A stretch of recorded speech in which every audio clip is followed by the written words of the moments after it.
Salut, c'est Jean. Alors aujourd'hui, dans cet enregistrement, on va apprendre à choisir un sujet de formation, si toi t'es formateur ou tu veux le devenir, qui marche. Voilà, comment on fait? C'est vrai que c'est impressionnant au début, surtout au début quand on démarre, parce que forcément quand on débute dans quelque chose, ça demande plus d'efforts que quand on est habitué, comme son nom l'indique. Et donc du coup, on se dit, bah voilà, moi si je mets plein d'efforts, si je mets toute mon énergie, tout mon cœur à créer une belle formation qui sera ma première formation et que c'est pas le bon sujet et que je me plante, bah je risque de déprimer un peu. C'est-à-dire que, tu vois, d'avoir des espoirs, d'avoir des machins, de passer peut-être parfois dans certains cas des mois et des mois et des mois à créer ce programme, voire ou bien des semaines et des semaines, à me mettre à fond dedans, parce que c'est souvent ce qui se passe lors de sa première formation. En plus, il y a de l'anxiété avec laquelle on doit gérer, on doit composer, etc., etc. Si c'est pas le bon sujet, bah moi j'ai vu tellement de gens abandonner à cause de ça, tu vois, et c'est un peu triste parce que tu vois ces gens qui ont des lueurs dans les yeux, des étincelles dans les yeux, qui se disent voilà, je vais faire un beau truc, je vais démarrer une nouvelle carrière et tout,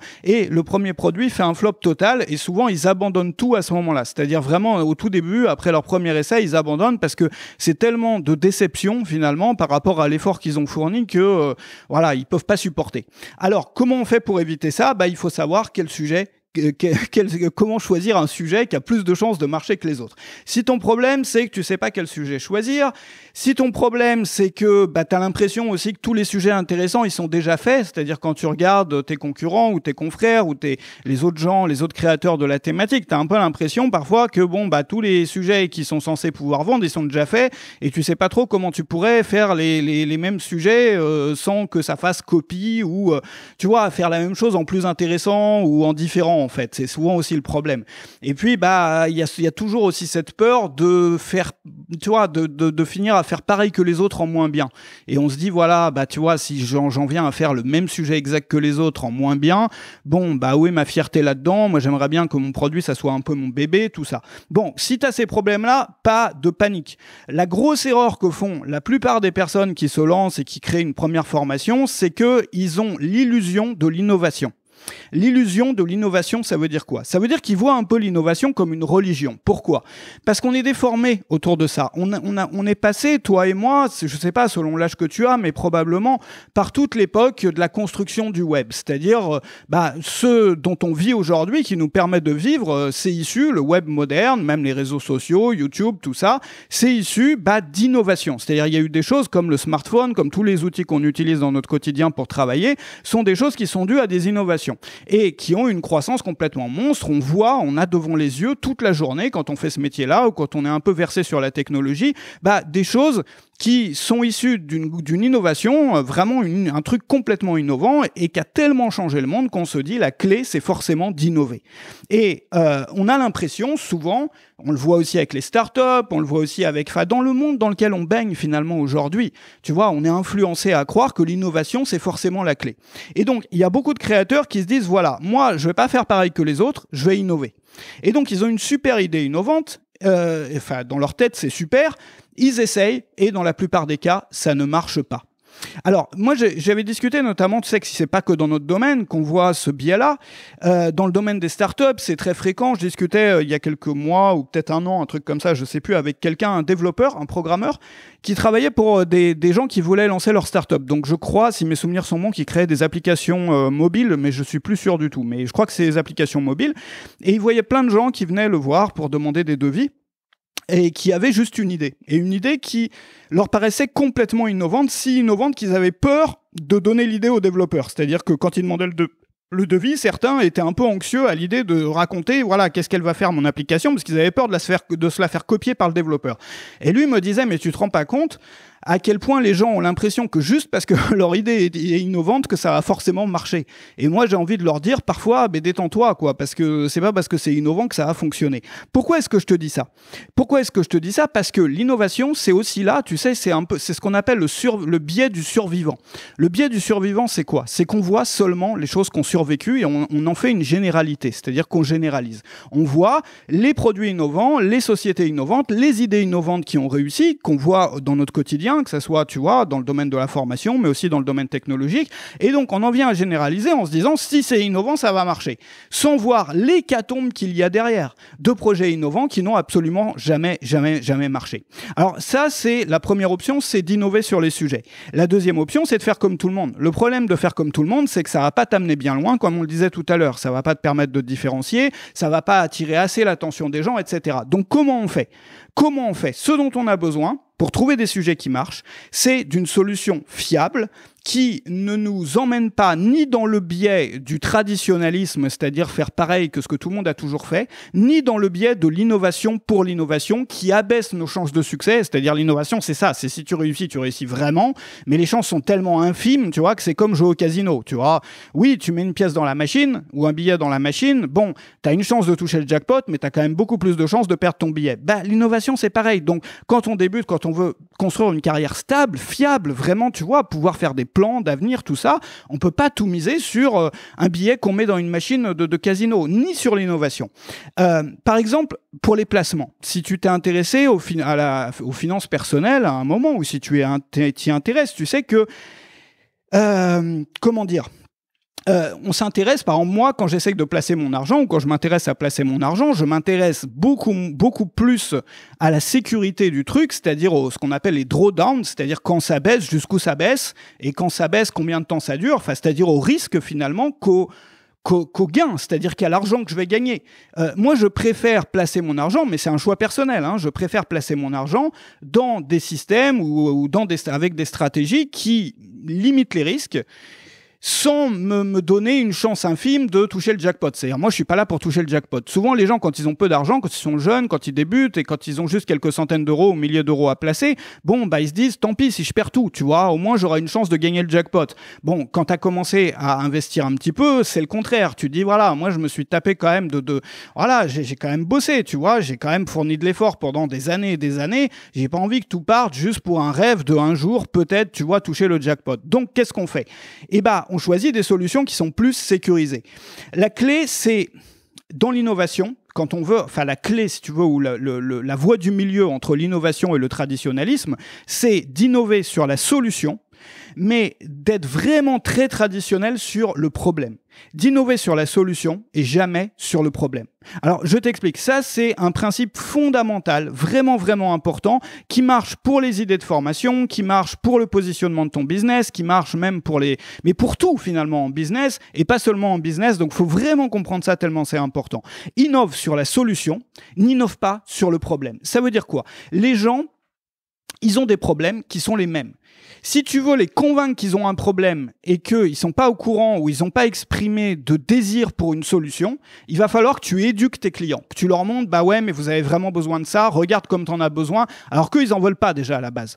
Maintenant, si tu t'adresses à des gens qui ont déjà dépensé de l'argent et qui ont déjà passé du temps à chercher activement une solution à un problème qui les frustre dans leur quotidien, dans leur vie, dans leur activité ou autre chose. C'est-à-dire que tu fais face à des personnes qui ont déjà mis des efforts, c'est-à-dire le problème est tellement important pour eux qu'ils ont déjà mis des efforts, fourni des efforts pour résoudre ce problème-là. Tu vois, ils ont déjà acheté des méthodes, des bouquins, ils ont déjà ceci, cela, ils font un effort. Maintenant, les solutions qu'on leur proposait jusqu'à maintenant n'ont pas fonctionné pour eux, sinon ils seraient plus là, en train d'en chercher. Donc, on reste sur le problème. On n'innove jamais sur la recherche du client. C'est-à-dire que le client, on part d'une recherche existante. On part de ce qu'a déjà dans la tête le client. On ne vient pas avec un machin qui sort de nulle part pour lequel personne n'a jamais exprimé de désir. Parfois, ça marche, mais c'est ultra minoritaire. C'est comme gagner le jackpot à un casino. Donc, il ne faut pas non plus se surestimer. Tu vois, ça, on peut le faire ou on peut s'amuser à le faire en plus à côté.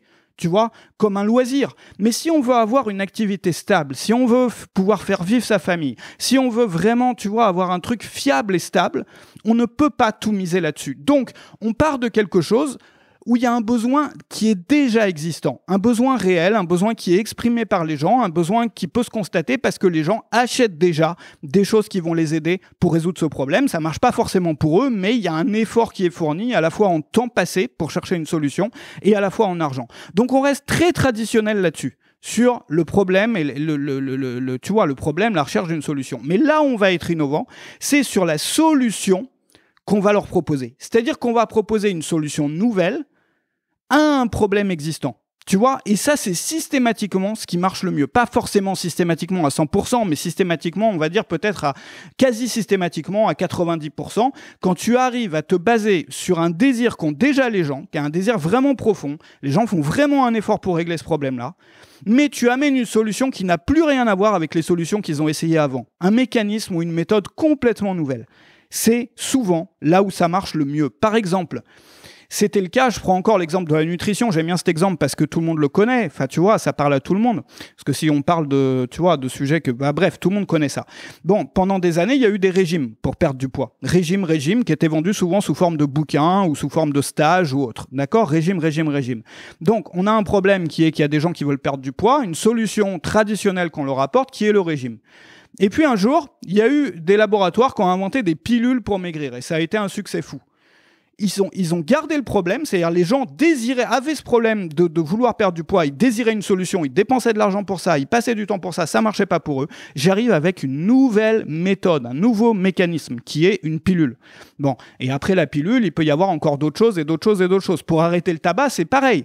Hein, c'est exactement la même chose. Il y avait le bouquin d'Allen Carr, après il y a eu les substituts nicotiniques, après il y a eu l'acupuncture qui est devenue plus populaire, etc., etc. C'est-à-dire que on a un problème, on apporte, et aujourd'hui l'hypnose qui doit être, enfin moi c'est pas mon domaine, hein, mais j'ai l'impression que beaucoup de gens font appel aussi à l'hypnose pour ça. Donc c'est-à-dire qu'on a rien changé au problème, mais on apporte un mécanisme nouveau.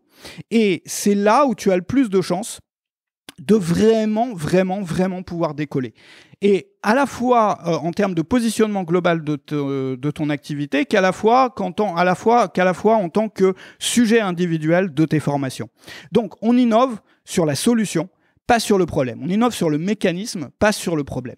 Alors, comment faire pour trouver ce nouveau mécanisme ou comment faire pour innover sur la solution ? C'est facile, en fait.